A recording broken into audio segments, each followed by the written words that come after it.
Donc je m'appelle Jody Bonnat, je suis graffiti artiste. Je nomme ma peinture le pop graffiti, donc un mélange de pop art, donc toutes les influences du pop art que j'adore, et du graffiti.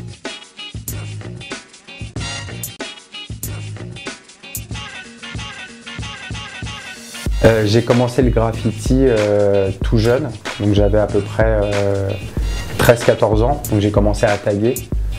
Ensuite, petit à petit, à faire des graffitis un peu plus élaborés avec des lettrages sur les murs, les trains, toute la région parisienne. Et puis après, petit à petit en France, en Hollande, au Danemark. Quand on fait du graffiti, on fait ce qu'on appelle des sketchs avant d'aller dans la rue. On prépare les lettrages qui sont généralement complexes, avec des formes arrondies qui s'enchevêtrent. Et en fait, les sketchbooks, je trouvais qu'ils avaient vraiment quelque chose de beau. Et des fois, tu sais, je mettais plusieurs papiers les uns sur les autres, des bouts de papier journal qui étaient posés sur ma table à dessin. Je m'amusais à coller des photos d'identité des potes que je customisais par-dessus au Posca. Tout était possible en fait. Je me suis rendu compte que j'étais un petit peu enfermé dans les lettrages et qu'un nouvel horizon s'ouvrait à moi en fait.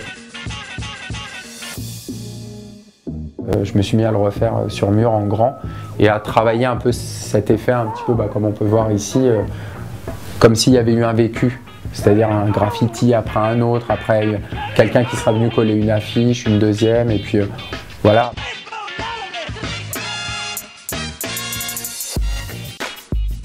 Je suis vraiment influencé par tout.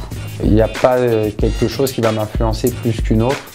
Je me nourris vraiment de beaucoup de choses. Ça peut être une affiche dans la rue, une affiche publicitaire récente, ça peut être des vieilles affiches arrachées, ça peut être un film, ça peut être de la pub, ça peut être voilà. Enfin moi je m'influence de tout ça évidemment, et puis après des graffiti artistes de la scène actuelle, il y a beaucoup de gens que je trouve très talentueux, même si je fais pas un boulot qui ressemble, ça me nourrit.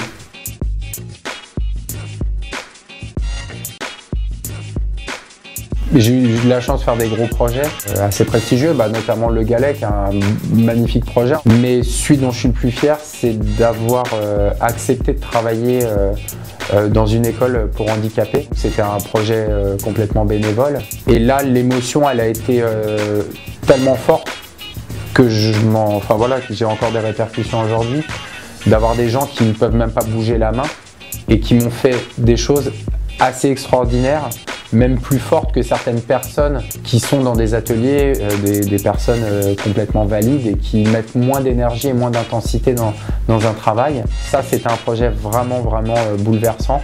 Donc je suis très fier d'avoir réussi à leur faire quelque chose et qu'il y ait eu un échange comme ça. Là aujourd'hui, chez Le Galet, d'avoir fait des dédicaces, etc., c'est vraiment ce que je vais retenir.